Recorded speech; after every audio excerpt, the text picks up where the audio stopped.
अस्सलामुअलैकुम everyone, welcome to जोर का जोड़। मीरब जीशान की तरफ से आपको बहुत बहुत खुशामदीद। यकीनन आप सब बिल्कुल ठीक होंगे। मेरी आवाज़ थोड़ी सी आपको ख़राब लग रही होगी, लेकिन पाकिस्तान क्रिकेट टीम की हालत देख देख कर मैं बीमार हो जाती हूँ। लेकिन अनफॉर्चुनेटली हम कल का मैच नहीं जीत पाए हैं और आगे डेफिनेटली हम सीरीज़ हार गए T20 की।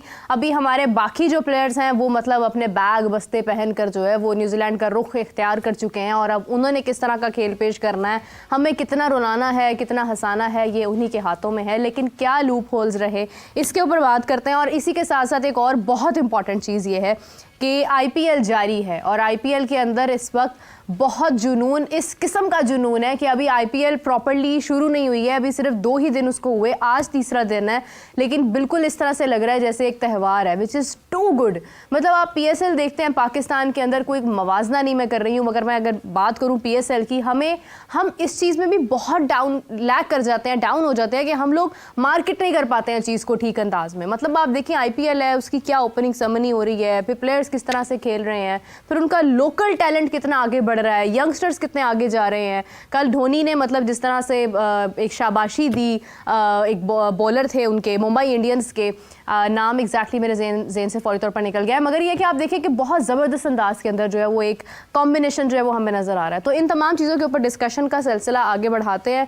हमारे साथ मौजूद हैं सेट के ऊपर स्पोर्ट्स जर्नलिस्ट राय अज़लान। अस्सलाम वालेकुम, कैसे हैं आप? वालेकुम अस्सलाम, थैंक यू वेरी मच। दूसरी जानिब हमारे साथ मौजूद है इमरान सुहेल साहब, स्पोर्ट्स एनालिस्ट, स्पोर्ट्स जर्नलिस्ट। अस्सलाम वालेकुम, कैसे हैं आप? वालेकुम अस्सलाम, ठीक ठाक, अल्लाह का शुक्र। आप दोनों की मतलब सूरत हाल और चेहरे देखकर मुझे महसूस हो रहा है कि दुख हमारा मुश्तरका है। नहीं, मुझे भूख लग रही है। ये भूख लग रही है आपको, रोज़े से हैं आप, तो बस फिर ये मतलब क्या कह सकते हैं। तो आपके लिए हम कोई चाय भी नहीं रख सकते हैं यहाँ पे लेकिन ये है कि आप हौसला करें। देखें उधर हमारे प्लेयर्स जो हैं वो च्युइंगम खा रहे हैं मगर जीत फिर भी नहीं पा रहे हैं, तो एटलीस्ट हम लोग रोज़ा रख के ठीक से बोल तो पा रहे हैं ना। सो राय अज़लान साहब, आपसे फिर शुरू करते हैं, आपकी भूख में ज़रा कमी आ जाए। क्या प्रॉब्लम रही हमें? एक तरफ हम इतना अच्छा खेल जाते हैं, मतलब हसन नवाज़ को हमने बस ताज ही पहनाना रह गया था और उसके बाद सडनली मतलब ख़त्म कहानी। आई थिंक हम थोड़ा सा जल्दी कर रहे हैं बिकॉज हम ही लोग थे, जब हमारी सीनियर्स से भरपूर टीम परफॉर्म नहीं कर रही थी तो हम कह रहे थे कि इससे बेहतर है यंगस्टर्स ले आए, ज़्यादा से ज़्यादा क्या होगा कि वो हारेंगे ही ना। हाँ। तो अब जब हार हो रही है तो हमसे वो भी बर्दाश्त नहीं हो रही। और हमारा मसला ये है कि हम over the years in the 90s in bilateral series की बड़ी इंपॉर्टेंस हुआ करती थी, बिकॉज तब हर 2 हफ्ते बाद वर्ल्ड कप या कोई ICC इवेंट नहीं हुआ करता था, 4 साल बाद वर्ल्ड कप होता था। एंड चैम्पियंस ट्रॉफी भी जो है वो 90s में सिर्फ एक ही मरतबा हुई है नॉकआउट्स के नाम से। तो तब बायलैटरल सीरीज़ की बड़ी इंपॉर्टेंस हुआ करती थी, तब टूर्स भी लंबे लंबे हुआ करते थे, 3 test matches, 5 one day, 5 test matches, 7 one day, इस तरह की। तो इनकी इंपॉर्टेंस हुआ करती थी। अब बायलैटरल सीरीज़ की जो बहुत ज़्यादा होती हैं, स्पेशली T20 की बायलैटरल सीरीज़ बहुत ज़्यादा होती हैं, T20 के लीग्स भी चल रही होती हैं, तो इनकी इंपॉर्टेंस थोड़ी सी डाइल्यूट हो जाती है। तो इनको ट्रीट इस तरह से करना चाहिए कि ये आपके लिए स्टेपिंग स्टोन्स हैं टू अंडरस्टैंड कि आपकी आगे के कम्बिनेशंस क्या हैं, आपके पास बेंच स्ट्रेंथ क्या है, आप आगे बड़े टूर्नामेंट्स के लिए किस तरह से प्रिपेयर कर सकते हो अपने आप को। और मसला ये हो रहा था, हम देखें कि हम बायलैटरल सीरीज़ में बहुत अच्छा परफॉर्म करते आए, B21, 22, 23, लेकिन अगर हम इन टर्म्स ऑफ एक प्रॉपर सिल्वरवेयर देखें तो कोई भी ट्रॉफी हमारे कैबिनेट में नहीं ऐड हो सकी इस दौरान। ठीक है, वो बायलैटरल सीरीज़ की हमने ट्रॉफीज़ वगैरह जीती होंगी। सो इसको उस तरह से अगर देखा जाए कि ये आपके लिए एक मौका था कि आप एक यंग टीम को वहाँ लेके गए, ठीक है, थोड़ा सा उन खिलाड़ियों से ज़्यादती ये है कि आप उनको उनकी फेमिलियर कंडीशन में डेब्यू करवा देते तो वो ज़्यादा बेहतर परफॉर्म कर जाते। लेकिन वहीं पे जब इन कंडीशन में उनको खेलने का मौका मिल रहा है तो थोड़ा सा वो टेस्ट भी हो रहे हैं। तो हसन नवाज़ की तीसरे मैच में जो उसकी इनिंग्स थी वो बहुत ज़बरदस्त थी। कल के मैच में ये कहूँगा कि उसको गेंद उतना अच्छा नहीं हुआ जितना अच्छा गेंद सलमान अली आगा को या हारिस को हो गया था, बट इसका गेंद भी अच्छा था। बट थोड़ी सी मिसकैलकुलेशन हमारे एंड पे ये हो गई कि हम वही एक्सपेक्ट कर रहे थे कि सेकंड टाइम ड्यू हो जाएगी, बॉल बल्ले पे बड़े अच्छे तरीके से आएगा और हम इसको मैनेज कर लेंगे। हुआ ये कि हवा तेज़ चल पड़ी। अब हवा के चलते हुए ड्यू नहीं हो सकती थी, जो चीज़ हमें तीसरे मैच में मिली। उस तेज़ हवा की वजह से एक तो ड्यू नहीं थी, विकेट ग्रीन ही था, बॉल में स्विंग ज़्यादा होना शुरू कर दिया और हमें समझ में नहीं आई। वहाँ पर 2 चीज़ें जो हैं वो नोट करने की ये हैं कि चूँकि हमें स्कोर बोर्ड का प्रेशर था तो जल्दी बहुत थी, और हमने देखा कि जिन 2 लोगों ने थोड़ा बहुत स्कोर बनाया उन्होंने विकेट पे स्टे करके ही बनाया। ठीक है, लगन से भी नहीं थी, लेकिन उन्होंने थोड़ा स्टे किया है तो उन्होंने स्कोर किया है। वो इरफान खान नियाज़ी की इनिंग्स देख लें, ठीक है, वो शुरू में बहुत डेंजरसली चल रहे थे, वो घुमाए चले जा रहे थे, बैट को नहीं लग रही थी, लेकिन उन्होंने स्कोर किया बिकॉज वो स्टे किया विकेट पे। समद के केस में भी ऐसे ही है कि उसने विकेट पे स्टे किया तो स्कोर हुआ। सो अगर तो वो आप मैनेज कर लेते कि थोड़ा विकेट पे स्टे करके सिचुएशन को समझ के खेलना शुरू करते तो शायद चेज़ ना हो पाता, बट स्टिल थोड़ा सा बेहतर पोजीशन में पाकिस्तान उस मैच को जीता, या मे बी चेज़ भी कर लेते। दूसरी चीज़ ये थी कि हम वनडे मैचेस मिडल ओवर्स में हार रहे हैं, T20 मैचेस हम लोग पावर प्ले में मुसलसल हार रहे हैं, वो चाहे पहले बैटिंग कर रहे हो चाहे पहले बॉलिंग कर रहे पावर हैं। प्ले चलता है तो हम मैच जीत जाते हैं। पावर प्ले पिछले मैच में भी पावर प्ले हमने हसन नवाज की इनिंग्स को हमने बहुत प्रेज़ किया और बहुत ज़बरदस्त इनिंग्स थी, लेकिन पावर प्ले में जो हारिस ने इनिंग्स खेली थी उसने टोन सेट कर दी थी उस मैच की। सो जब हम पावर प्ले में T20 में अच्छा परफॉर्म करते हैं, वो चाहे बॉलिंग वाली साइड से करें या बैटिंग वाली साइड से करें, तो वहाँ पे हमारे लिए मैच बन जाता है। हम बॉलिंग में मुसलसल पावर प्ले में स्कोर नहीं विकेट नहीं ले पा रहे हैं, और उसके बाद आप देखें कल के मैच के भी दो हिस्सों में तकसीम करें ना, जब न्यूजीलैंड की पावर प्ले में इनिंग्स थी वो बिल्कुल डिफरेंट तरह की न्यूजीलैंड थी, पावर प्ले के बाद उनकी विकेटें बड़ी फ्रीक्वेंट इंटरवल से गिरना शुरू हो गई। सो वो वाला चीज़ है कि अगर हम पावर प्ले को डोमिनेट कर लें तो उनको हम जहाँ 200-250 बनाने की बजाय उनको 225 पे रिस्ट्रिक्ट किया था, मे बी उनको 225 पे रिस्ट्रिक्ट कर लेते। सो हमारे मैचेस हारने, इस सीरीज़ के चारों मैचेस देखें हम पावर प्ले में हारे हैं, हम अपने पावर प्ले में ज़्यादा स्कोर नहीं कर पाते, और जितना हमने किया होता है उसका 3 टाइम्स जो है वो न्यूजीलैंड के बैटर सेकंड इनिंग्स में कर जाते हैं। तो ये हमारे थोड़े से मसले हैं जिसको आई थिंक हमें एक ऐसे लर्निंग फेज़ लेना चाहिए। हाँ, व्हेन आई से लर्निंग फेज़, तो एक चीज़ जो मुझे फील हुई है कि इन मैचेस में जब टीम नाकाम हुई है, मैचेस हम हारे हैं, हमने किसी प्लेयर को प्रेस कॉन्फ्रेंस में डाल दिया। कल के मैच में बनता था कि आप बैटिंग कोच को भेजते ताकि वो थोड़ा सा एक्सप्लेन कर पाते कि क्या चैलेंजेस प्लेयर्स को आ रहे हैं, राइट, और क्या हमारी फ्यूचर प्लानिंग है इसको लेकर, और हम किस तरह से उनको ट्वीक कर रहे हैं। समझ ठीक है, अच्छा बोल लेता है, लेकिन स्टिल वेरी रिलेटिवली यंगर है, और एक हारे हुए मैच के बाद एक ऐसे खिलाड़ी को प्रेस कॉन्फ्रेंस में लेके जाना, इसका तीसरा चौथा वनडे इंटरनेशनल मैच है, थोड़ी सी जो है मुझे ज़्यादती महसूस हुई है। बिल्कुल सही बात है, काफ़ी अच्छे पॉइंट्स हाईलाइट किए हैं आपने हमेशा की तरह। और इमरान साहब, एक चीज़ आप भी समझते होंगे कि हम पता नहीं क्यों पास्ट से भी बाहर नहीं आते हैं, आगे बढ़ने लगते हैं तो तब भी हम बहुत डिसअपॉइंटेड हो जाते हैं। कल मैंने एक स्टेटमेंट देखी हफीज़ साहब की कि बाबर आजम को होना चाहिए था, बाबर आजम इन कंडीशंस से बहुत वाकफियत रखता है। तो फिर मैं उस पर क्वेश्चन करना चाह रही थी कि साउथ अफ्रीका में भी बाबर आजम के बड़े रन्स हैं, तो साउथ अफ्रीका में तो बाबर सेंचुरी भी नहीं कर पाए थे, हार्डली उनकी हाईएस्ट जो है वो 71 का स्कोर था। तो अब हम लोग ये सोचकर, अब न्यूजीलैंड में तो फिर हमारे माजी के बहुत सारे खिलाड़ी हैं जिन्होंने बहुत डोमिनेट किया हुआ है, तो फिर अब हम सबको ले आते हैं, हमारे पास रिप्लेसमेंट भी तैयार नहीं है, फिर हमारे पास जो पहले के प्लेयर्स हैं वो भी तैयार नहीं है। हम लोग कब तक ये सहारा लेते रहेंगे कि इसको ले आते, उसको ले आते, यहाँ रख लेते तो ये हो जाता? देखिए, एनालिसिस अच्छे किए हैं। अब मैं एक चीज़ समझता हूँ कि आप यहाँ से क्या सोच कर गए थे। पहली बात, जब आप ग्राउंड में उतरते हैं तो आप किस सोच के साथ जाते हैं? आप तो पहले ये सोच कर गए हैं कि आप हारेंगे। हाँ। आपने अपनी प्रेस कॉन्फ्रेंस में भी यही शो किया कि हमें तैयारी करनी है एशिया कप की, वर्ल्ड कप की, और इन चीज़ों के लिए हम इस टीम को लेके जा रहे हैं। भाई आप लेके जाएं, चाहे हारने के लिए जाएं, हम हाँ। तो बर्दाश्त करने के लिए बैठे हैं आपकी हार। कब से कर रहे हैं, और कर लेंगे थोड़ी सी, थोड़ा गुस्सा ज़्यादा आ जाएगा, हमारे नुकसान होना, आपका तो कोई नहीं होना, आपको तो लोगों ने नहीं हटाना। बात यह है कि आप खिला क्या रहे हैं? क्या ये फ्यूचर के लोग हैं? हसन नवाज की 100, मैं आपको जितनी मुझे क्रिकेट की समझ है ना, अगर कोई क्रिकेटर ये बता दे कि उस बंदे का सिवाय हिट्स मारने के अलावा कुछ उसको आता है ना, उसके पाँव चल रहे होते हैं, ये हकीकत बात, ठीक है। वो एक ही उसका अगर आप पाँव देखें ना, हाँ। सिर्फ कि उसने उस क्रॉस उसका पाँव होता है और वो एक ही शॉट मिड विकेट पर खींच रहा होता है, अगर वो कट भी मार रहा होता है तो उसका पूरी बॉडी मिड विकेट की जानिब होती है। ये बैटिंग कोचेस को समझ आ रही होगी। अगर मेरे जैसे एक छोटे से क्रिकेटर्स को ये समझ आ रही है, बहुत सारे लोगों को, तो ये आपका फ्यूचर है।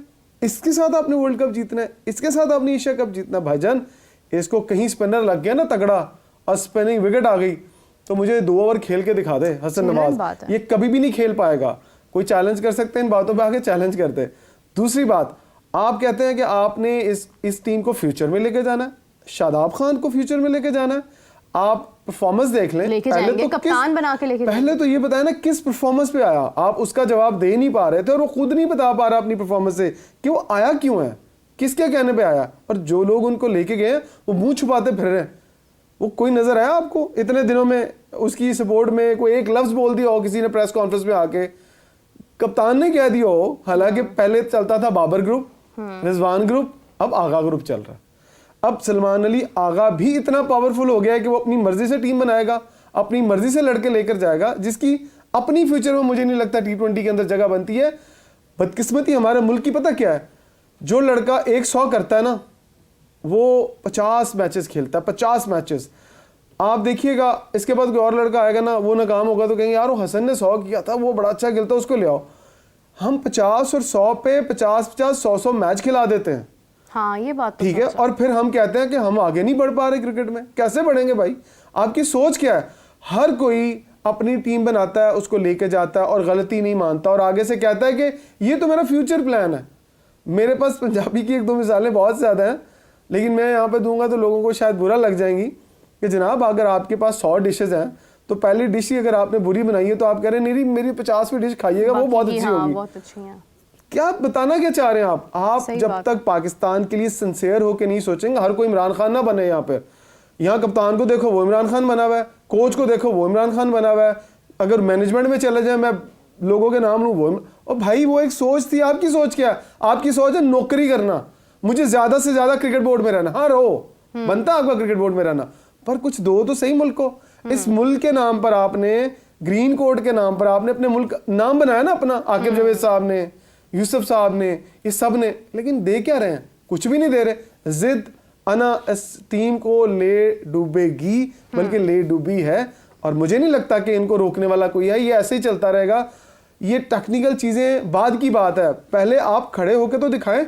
अभी तो आपको लड़खड़ा रहे हैं, बल्कि लड़खड़ा के अभी तो रींग रहे हैं छोटे बच्चे की तरह। पहले खड़े होना सीखें, फिर चलना सीखें, फिर बताएं कि आपको क्रिकेट आती कि नहीं आती। मुझे इस पूरी टीम में से, आप मोहम्मद अली को लेके गए हैं, वो बंदा पिच पे नहीं पहुंच पा रहा। आपने पहला ओवर अगर उसका देखा और उसके जो स्टंप माइक है उसकी आवाजें सुनी, वो जोर लगा रहा है, बेचारे का बॉल नहीं पहुंच रहा, आपने उसको टीम में सेलेक्ट किया हुआ।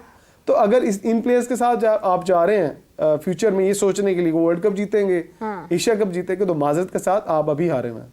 सही बात है, सही बात है। मैंने सवाल किया था मोहम्मद हफीज़ साहब की ट्वीट के बारे में, इमरान साहब से भी, आपसे भी यही बात करना चाहूँगी कि बाबर आजम के अलावा हमें कोई प्लेयर नज़र नहीं आता जब भी बात रन्स करने की आती है या स्कोर करने की आती है। वो अलग बात है, बाबर आजम का बैट पैच जा रहा है, बहुत लंबे अरसे से जा रहा है और वो रन्स नहीं कर पा रहा है। लेकिन डोंट यू थिंक ये भी हमारी नाअहली है कि हम बाबर आजम के अलावा और कोई बल्लेबाज भी तैयार नहीं कर पाए?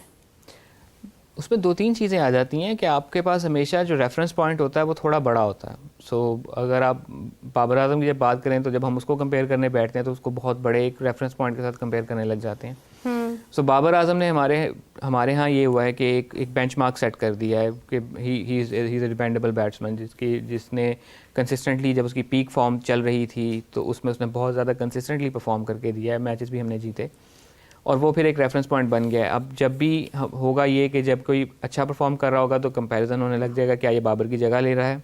हाँ, जैसे कामरान गुलाम, ठीक है, वो बुरा परफॉर्म करेगा तो फिर होगा कि इसकी जगह बाबर आजम को वापस ले आया जाए। जो भी है, बात वही है कि क्या हमने अभी भी फॉरवर्ड लुकिंग अप्रोच लेकर चलना है या बैकवर्ड लुकिंग अप्रोच लेकर चलना है? क्या हम अब अगर देखें तो हम 2026 के ज़्यादा करीब हैं एज़ कम्पेयर टू 2021 में जो हमने कारनामे किए थे उनको गुजरे हुए बहुत टाइम गुजर चुका है। अब हमें 26 और उससे ऑनवर्ड्स देखना है। ठीक है कि बाबर आजम एक बहुत बड़ा प्लेयर है, उसकी टीम में जगह बनती है, यस जगह बनती है, लेकिन क्या इस दौरान हम कोई नए खिलाड़ियों को ट्राई ना करें? अगर तो हमने उनको ट्राई नहीं करना तो फिर तो वो डोमेस्टिक क्रिकेट में जो हम इतनी ज़्यादा क्रिकेट करवा रहे हैं, 18 टीमों का नेशनल T20 कप हो रहा है, तो उसमें जो खिलाड़ी परफॉर्म कर रहे हैं या उनको फिर नज़र आना बंद हो जाए कि उनकी जगह है या नहीं है, बिकॉज सबको एक फ्यूचर प्लान मिलना चाहिए। दूसरी चीज़ यही है कि अगेन वही बात है कि इस बायलैटरल सीरीज़ के अंदर हमारे पास हारने के लिए है क्या? कोई ट्रॉफी एट स्टेक नहीं है, कोई पॉइंट्स एट स्टेक नहीं है, जिस तरह वो वर्ल्ड टेस्ट चैंपियनशिप के केस में होता है कि आपकी हर बायलैटरल सीरीज जो बहुत इंपॉर्टेंट है बिकॉज उसके points at the end of the day count होंगे। ठीक है, हम हार रहे हैं, उसका गुस्सा है, हमें फ्रस्ट्रेशन है कि कंसिस्टेंटली हमारी टीम हारती हुई नज़र आ रही है। बीच में ग्लिमर ऑफ होप नज़र आता है, वो चाहे कराची में जो हमारा चेज़ हो, जो हमने 350 प्लस चेज़ कर लिया था वनडे में, या फिर तीसरे T20 में जिस तरह से हमने चेज़ कर लिया। सो इस किस्म के होप्स नज़र आते हैं। लेकिन एक और चीज़ जो बड़ी कंसिस्टेंटली हमारे साथ मसला आ रहा है, इसको थोड़ा सा पॉइंट आउट उन्होंने भी किया था, हमारी बॉलिंग का मसला खासा शदीद है। हम पिछले काफ़ी अरसे से हमारी बैटिंग फिर क्लिक कर रही है। हमारा, सॉरी टू इंटरप्ट यू, हमारा एक बड़ा की प्लेयर शाहीन ही कुछ नहीं कर पा रहा। मतलब अब तो ऐसा लगने लग गया है कि शाहीन के ऊपर भी क्वेश्चन मार्क सेट हो रहा है कि शाहीन को होना चाहिए कि नहीं होना चाहिए। शाहिद अफरीदी साहब ने खुद कहा है कि आप शाहीन को भी बिठाएं, और एक आधा नाम उन्होंने और लिया है, लेकिन उन्होंने शाहीन का नाम स्पेसिफिकली लिया है। देखिए शाहीन, डोंट यू थिंक कि वो भी अपने साथ ज्यादती खुद कर रहा है? मेरा ख्याल है कि मैं थोड़ा सा बता दूं, शाहीन T20 में क्यों आता है, व्हाई नॉट वनडे? देखिए जो सीनियर बॉलर होता है उसकी वनडे में ज़्यादा ज़रूरत होती है एज पर कंपेयर टू आप T20 में उसको लेके जा रहे हैं। T20 में आपको यंग लेग चाहिए होती है जो कि पूरे एग्रेशन के साथ आए, जोर लगाए, अच्छी लाइन लेंथ में बॉल करे। आप मोहम्मद अली को यंग मत समझिएगा, वो 30-32 साल का है, उसकी एज गुजर चुकी है क्रिकेट की। लेकिन अफसोस क्या है, अब मैं अगर आपको स्टैट्स खोल के दूं ना, ये बैठे हुए हैं एनालिस्ट, ये खोलने जरा स्टैट अपनी पूरी T20 टीम के, कितने लड़कों ने आपके डोमेस्टिक के T20 मैचेस खेले हैं? हार्डली 20-20, हाँ 15-15। क्या ये क्राइटेरिया?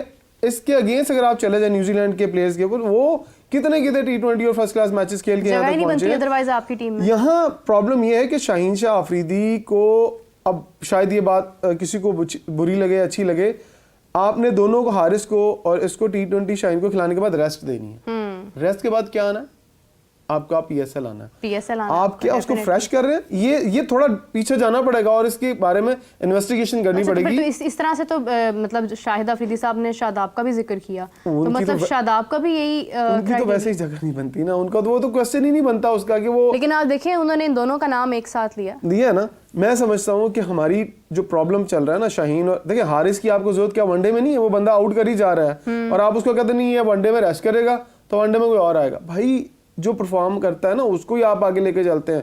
मतलब आप रेस्ट क्यों करवा रहे हैं कि आपने PSL के लिए फ्रेश करना है इनको? फ्रेंचाइजीज का क्या प्रेशर है आपके ऊपर कि नहीं यार ये 2 लड़के फ्रेश चाहिए क्योंकि बड़ा इंपॉर्टेंट इवेंट आ रहा है, हमने पूरा साल इंतजार किया। हमें अगर वो अनफिट हो जाते हैं फर्ज करें लंबी बॉलिंग करके वनडे में, तो क्या PSL में काम आएंगे फ्रेंचाइजीज के? नहीं आ पाएंगे। साइम अयूब अभी तक क्वेश्चन मार्क है। अच्छा इसी बात से IPL के बारे में थोड़ा सा डिस्कस करना चाहूंगी मैं। आप देखें कि कितना यंग टैलेंट उन्होंने शामिल किया है इसके अंदर, जो कि बिल्कुल आपको एक डोमेस्टिक के अंदर परफॉर्मेंसेज उन सबकी हैं, डेफिनेटली IPL में आने का क्राइटेरिया डोमेस्टिक है, लेकिन जब आप IPL के अंदर उन्हें परफॉर्म करता हुआ देखते हैं तो आप खुद हैरान हो जाते हैं। विघ्नेश लड़का है कल जिसकी मैं बात कर रही थी कि महेंद्र सिंह धोनी ने उन्हें ऐसे कंधे पे शाबाशी दी जाते हुए, तो आप देखें कि ये उनका बैकअप है सारा, जो उनका तैयार बैठा है आज पाकिस्तान टीम के साथ लड़ने के लिए, न्यूजीलैंड के साथ लड़ने के लिए, ऑस्ट्रेलिया के सामने मुकाबला करने के लिए।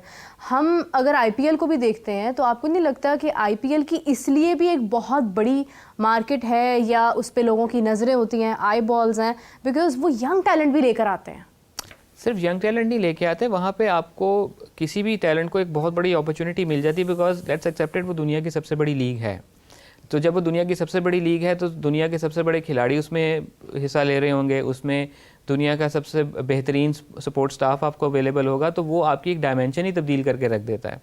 एक खिलाड़ी जो डोमेस्टिक क्रिकेट से खेलता हुआ आ रहा है, जब वो किसी फ्रेंचाइज टीम में खेलता है तो उसको मौका मिलता है कि वो 4 से 5 इंटरनेशनल क्रिकेटर्स के साथ जो कि ओवरसीज़ आए हुए होते हैं उनके साथ अपना ड्रेसिंग रूम शेयर करता है, कोचेज़ के साथ ड्रेसिंग रूम अपना शेयर करता है, डिफरेंट अप्रोचेज़ के कोचेज़ उनको मिलते हैं वहाँ पे, उनके एनालिस्ट, उनके डेटा एनालिस्ट बिल्कुल डिफरेंट होते हैं as compare to the kind of people they come across in the domestic cricket.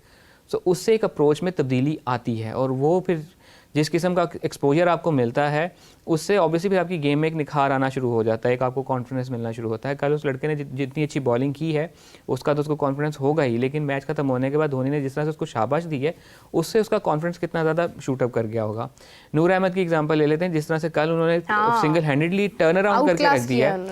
Noor Ahmad was struggling जब वो PSL में आए थे, लेकिन जब वहाँ पर वो खेले उन्होंने जिस तरह से परफॉर्म किया है, और ये नूर अहमद अभी अफगानिस्तान की टीम के फ्रिंजेस में भी शायद हमें महसूस नहीं हो रहा है। मतलब आपकी बात ठीक है, लेकिन किसी हद तक उन्हें कंडीशंस भी उनके लिए उनको कंडीशंस कल बहुत सूट कर रही थी, because Chennai is similar to जिस स्पिन विकेट्स होती हैं, यही ग्राउंड है जहाँ पे अफगानिस्तान ने हमें फटे पे डाल दिया था और हम हार गए थे वो मैच।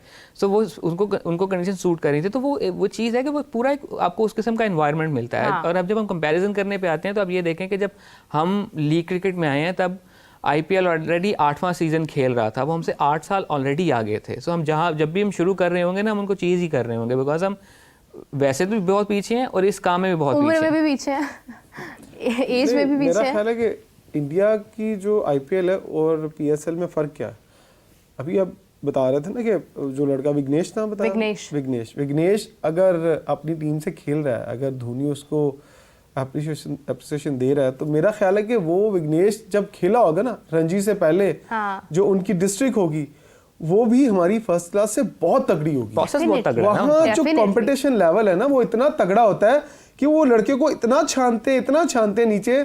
जब आप इमेजिन करें एक लड़के ने इंटरनेशनल लेवल का, उनकी रणजी ट्रॉफी का जो लेवल है, मैं यही समझता हूँ कि वो वहां पर उसको रगड़ा लगाते हैं। उसके बाद जब वो आईपीएल में आता है, आईपीएल में वो दिग्गज प्लेयरों के साथ खेलता है, वो गुरु प्लेयर होते हैं ना जिनके साथ वो खेल रहा होता है।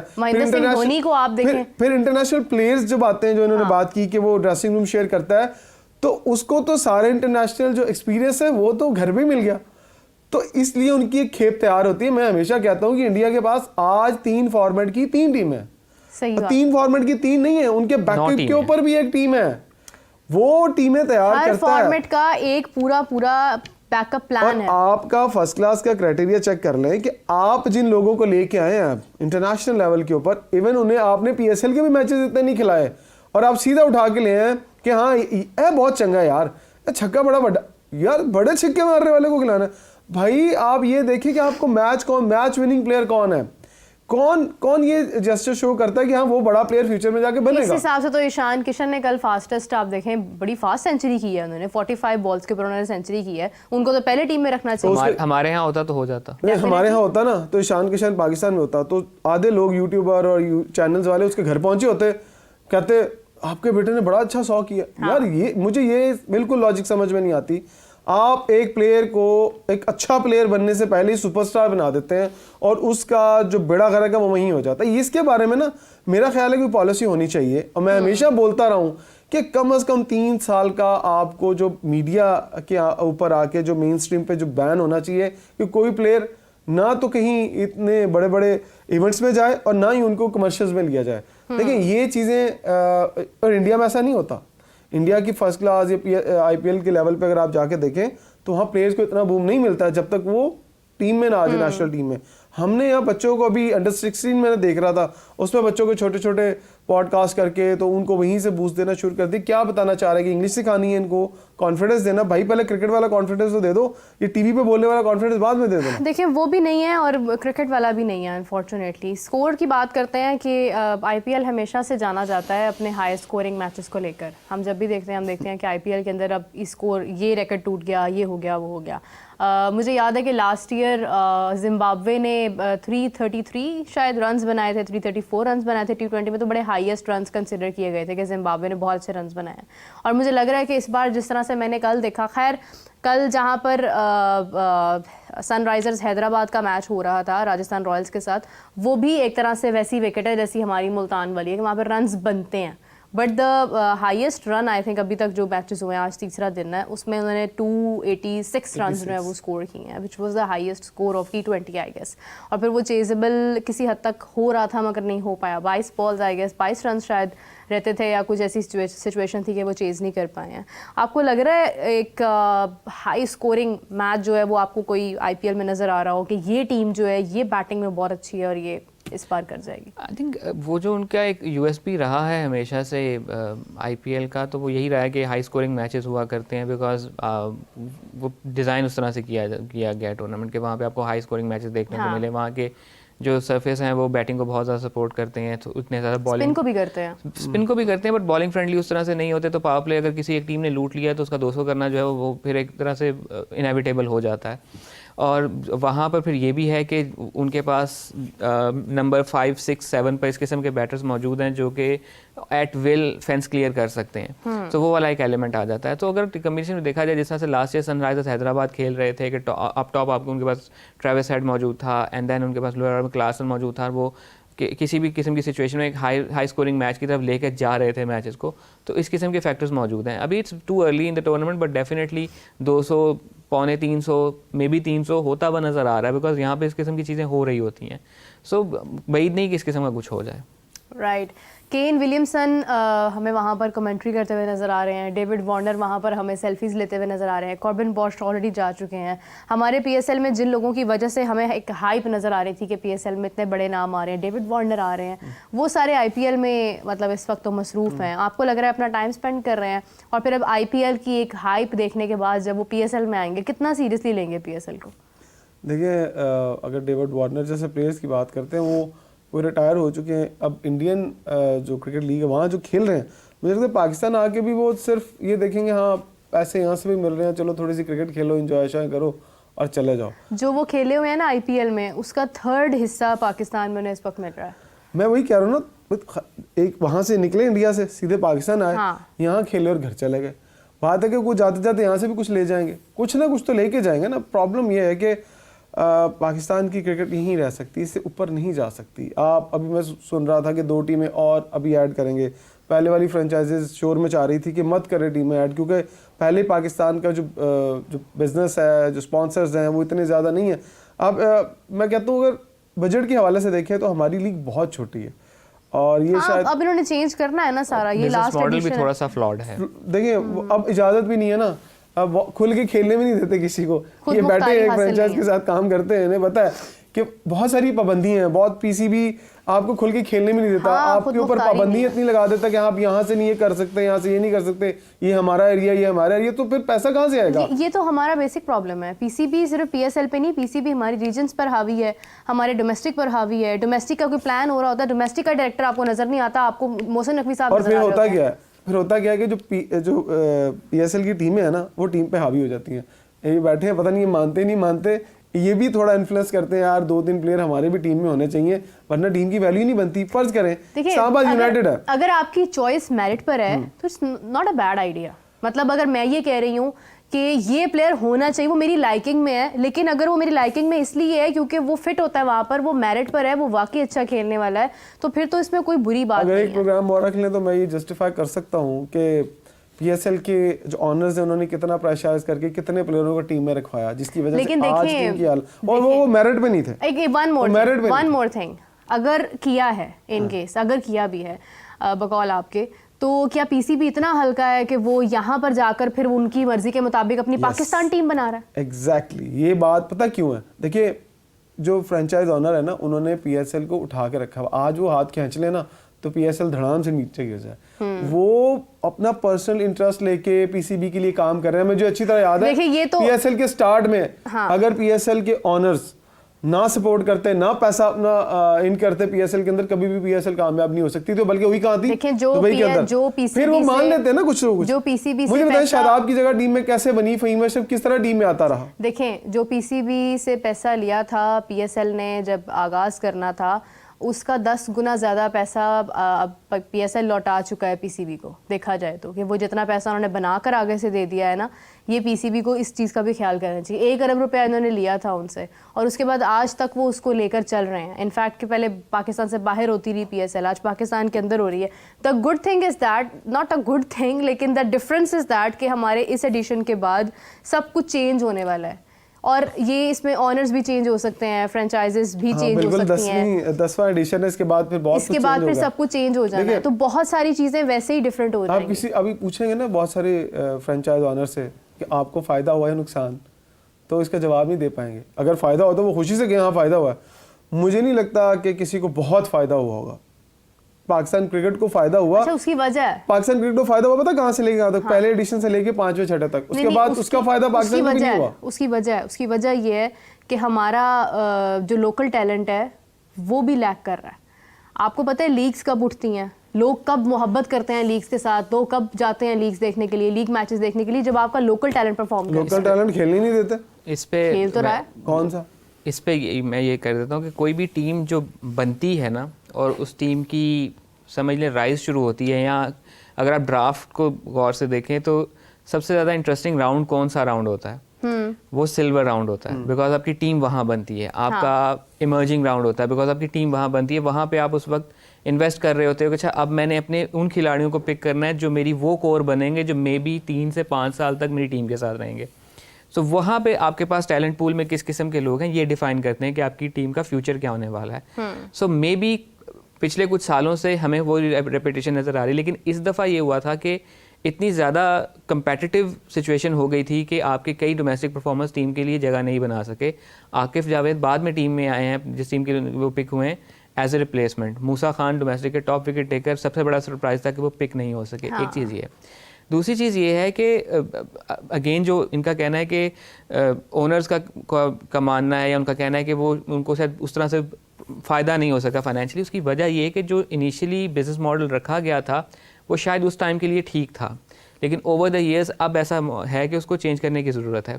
उसको अगर मैं आसान अल्फाज में समझा सकूँ तो वो ये है कि अगर किसी ने की फ्रेंचाइज फ़ीस 50 रुपये है, किसी टीम की 25 रुपये है, किसी की 15 रुपये है, किसी की 10 रुपये है, किसी की 5 रुपये है, उनकी फ़ीस की बुनियाद पे तो उनका शेयर डिफरेंट है। लेकिन जब सेंट्रल पूल में से रकम तकसीम होती है तो 5 रुपये वाले को भी वो छठा हिस्सा मिलना है, 50 वाले को भी छठा हिस्सा मिलना है, इक्वली डिवाइड हो जाए। तो वहाँ पे नुकसान हो रहा है।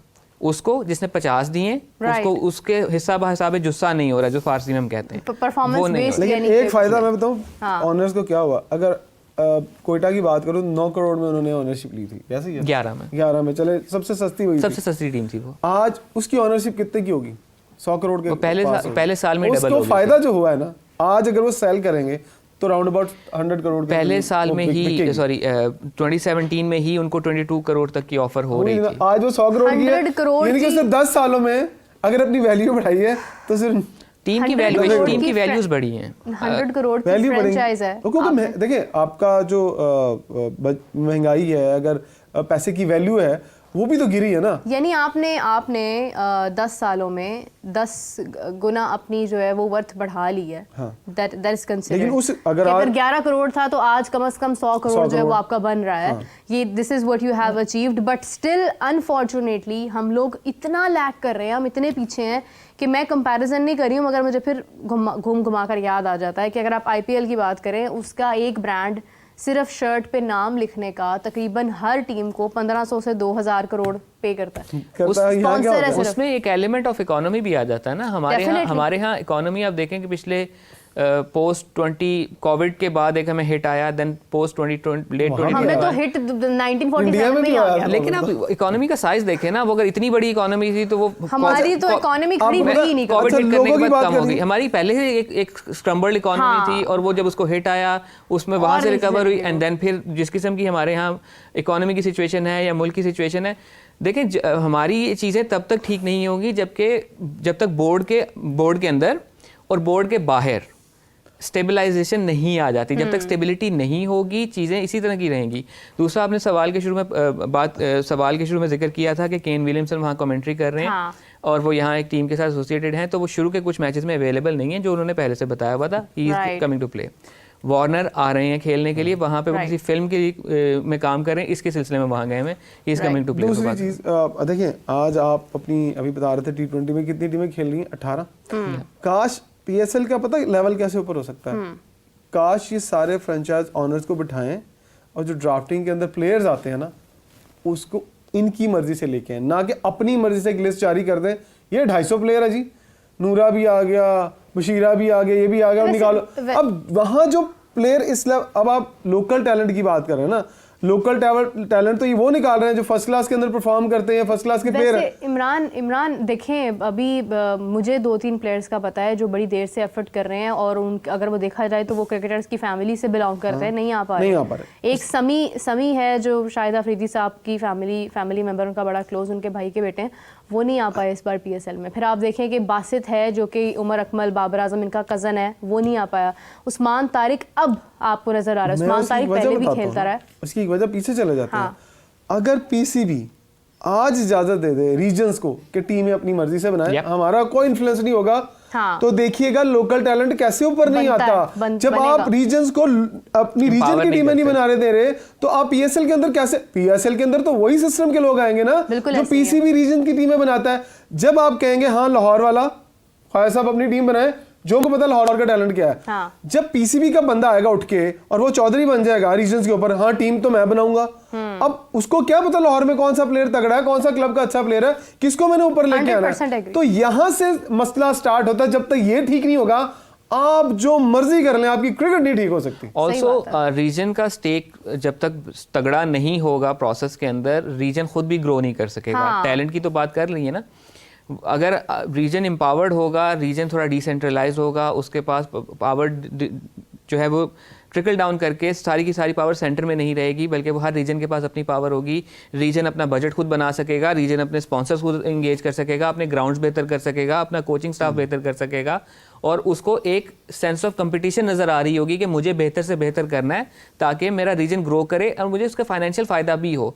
जब मुझे इस चीज़ की क्लैरिटी है कि भाई कोच उधर से आना है, ऑर्डर उधर से आने हैं, स्पॉन्सर के लिए भी मुझे हाथ पाँव मारने मैंने सिर्फ प्रेसिडेंसी लेनी है बिकॉज मुझे बोर्ड में के इलेक्शन में बोर्ड पे बैठने का मौका मिल जाएगा, नीचे मैंने क्लब क्रिकेट चलानी है बिकॉज उनके वोट से मैंने प्रेसिडेंट बनना है, तो फिर चीज़ें इसी तरह से रहेंगी। एक साल रुक जाए, एक साल के बाद तमाम रीजन के जो प्रेसिडेंट जो इलेक्टेड प्रेसिडेंट हैं वो सारे खड़े हो जाएंगे और वो पीसीबी के अगेंस्ट चले जाएंगे। बोलना शुरू हो गया ना, अच्छा, भी बोले अभी कुछ मैं हर एक और बात के साथ एंड कर रही हूँ, इसके बाद मैं आपका ओपिनियन जो है वो फिर कभी ले लूँगी। यही हो सकता है कि इलेक्शन कमीशन का हमारा इस पर कोई सरबराही नहीं है वहाँ पे, तो वो तो 1 साल हो गया उस बात को भी, तो क्या ही यहाँ पे क्या ही होना है। खैर, इसी के साथ बहुत शुक्रिया आप दोनों का, आपने वक्त दिया। मुझे इजाज़त दीजिए, आपसे मुलाकात होती है कुछ ही देर के बाद। Till then take care, bye bye.